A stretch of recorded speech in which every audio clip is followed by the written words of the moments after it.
كلمني سواء اهلاويه او سواء زملكاويه او سواء مسؤولين وناس كتيره، لكن طبعا انا فرصه ان انا موجود معاك على الهواء ان انا يعني بنفي الكلام ده تماما، وان انا راجل يعني اول حاجه طبعا بكن كل احترام للنادي الاهلي وجماهيره ومجلس ادارته المسؤولين بتوعه، الناس كل يعني حتى المسؤولين كلهم بتوع النادي الاهلي ما بيفكروش ان هم يكلموا احمد حسام ميدو من ايمانهم ومن معرفتهم الجيده من خلال مفاوضات قبل كده سابقه ان انا راجل لا يمكن العب في النادي الاهلي. نعم. لا يمكن ان العب في النادي الاهلي لان انا راجل الناس كلها اللي تعرفني كويس تعرف ان انا فعلا وبقول الكلام ده ويعني وبقوله فعلا بصدق وايمان انا اكبر زملكاوي في مصر. نعم. يعني انا راجل بعشق نادي الزمالك وبعشق كل حته موجوده في نادي الزمالك وبعشق لعيبه نادي الزمالك وجمهور نادي الزمالك ولا يمكن العب في اي نادي في مصر غير نادي الزمالك. لكن انت ما تلقيتش اي اتصالات اي مفاوضات؟ لا ما حصلش خالص. مفيش اي كلام ده يعني وللاسف السيناريو ده بيتكرر يا استاذ محمد في يعني في كل ترانسفير او كل لما كل فتره انتقالات بيتكرر ان موضوع النادي الاهلي وكده، فانا يعني باكد ان الكلام ده عمره ما حصل. يمكن حصل مره واحده من فتره كبيره جدا ان انا قعدت مع كابتن محمود الخطيب من فتره كبيره جدا يمكن من 7 8 سنين ويمكن اكثر، وبعد كده عمر ما حصل مفاوضات بيني وبين النادي الاهلي. زي ما قلت لحضرتك حتى يعني مسؤولين النادي الاهلي عندهم الحته بتاعت احمد حسام ان هم عارفين ان الراجل ده راجل انتاتشبل، يعني راجل يعني ما ينفعش ان احنا نتكلم معاه في الحته دي. ف يعني الموضوع واضح وصريح ويعني حتى انا لسه كنت بتكلم مع كابتن حسام حسن وكابتن ابراهيم وشيكابالا الناس حتى كلها في نادي الزمالك كلمت وطبعا يعني اكدت لهم ان الكلام ده مش اساس من الصح. طب يعني بعيد عن يعني انت نفيت خلاص موضوع الاهلي، لكن هل انت عندك نيه انك تعود الى مصر، خصوصا ان بيتردد ان انت ممكن تترك اياكس في فتره الانتقالات الشتويه؟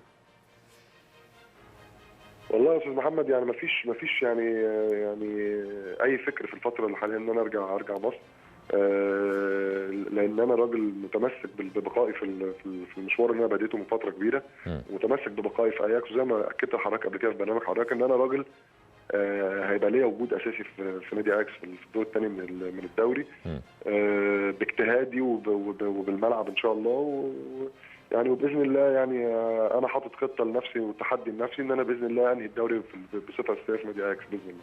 تمام، يعني انت مكمل بقيه الموسم مع اياكس لغايه دلوقتي يعني انا يعني خططي والشغل اللي شغالين عليه ان انا مكمل مع اياكس لغايه دلوقتي. هرجع يوم 4 يناير باذن الله فتره الاعداد بتاعت بدايه الدور الثاني زي ما حضرتك عارف احنا عندنا 10 ايام اجازه وفي 4 يناير هيبقى عندي اجتماع ثاني مع فرانك دي بورو مع الاداره وهنشوف ايه اللي هيحصل، لكن الناس متمسكه بيا وانا راجل عندي حلم ان انا اكمل التحدي مع نادي اياكس بالذات النادي بينافس على بطوله الدوري ويعني دلوقتي لغايه دلوقتي اللي احنا موجودين فيه هو دي الاخبار، ممكن حاجه تتجدد بعد 10 ايام الله اعلم. في جميع الاحوال اي تجدد لاي اخبار انت في اوروبا، انت مستمر في اوروبا يعني عشان نقفل الموضوع ده تماما. مفيش تمام. طب اتردد ان انت تلقيت عروض من جنوا الايطالي من احد الانديه الاسبانيه اعتقد ديبورتيفو لاكاروني، يعني بعض المواقع كتبت في اوروبا عن الموضوع ده، هل ده صحيح انك تلقيت عروض من انديه اخرى؟ والله انا جالي يعني الاسبوع اللي فات محمد العرضين الرسميين اللي جولي من يعني عن طريق وكيل اعمالي الرسمي من نادي اسبانيول الاسباني ونادي ديبورتيفو لاكرونيا في اسبانيا. نعم.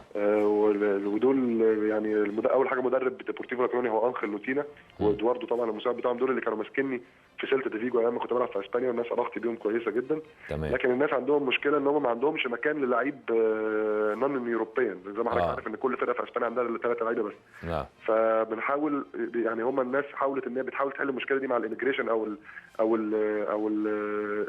الحكومه الاسبانيه ان هم يحاولوا يحلوا الموضوع ونادي اسبانيول عارضين عرض مادي ضعيف لكن لسه يعني بيتكلموا، لكن لغايه دلوقتي بقول لحضرتك ان رغم المفاوضات دي كلها لكن انا هدفي الاول هو الاستمرار في اياكس مع اياكس لغايه نهايه الموسم.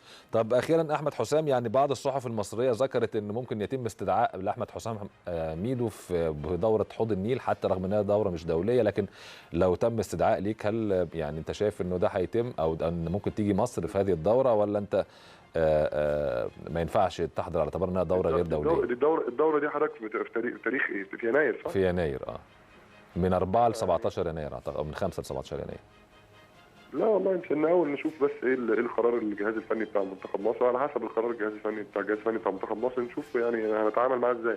لكن انا عندي فتره اعداد هتبدا يوم 4 يناير ولغايه واول ماتش عندنا يوم 19، فاعتقد ان الوجود في اي لعيب محترف اعتقد ان حتى الجهاز ما عندهمش اي نيه ان هم يستدعوا اي لعيب محترف، لان كل اللعيبه موجوده عندها يعني ارتباطات مع انديتها. هي على اعتبار انها مش في الاجنده الدوليه يعني ما ينفعش اساسا تترك النادي بتاعك.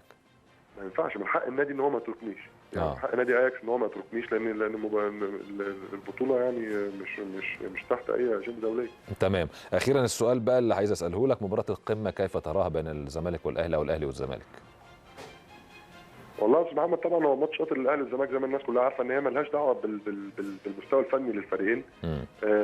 اعتقد ان لاول مره من فتره كبيره جدا ان فرقه نادي الزمالك او نادي الزمالك ان هم يوصلوا الماتش الاهلي والزمالك وهم في اول الدوري وراكبين الدوري زي ما بيقولوا. نعم. وفرق 6 بونت طبعا فرق كبير، فالمفروض اعصاب لعيبه نادي الزمالك تبقى اهدى.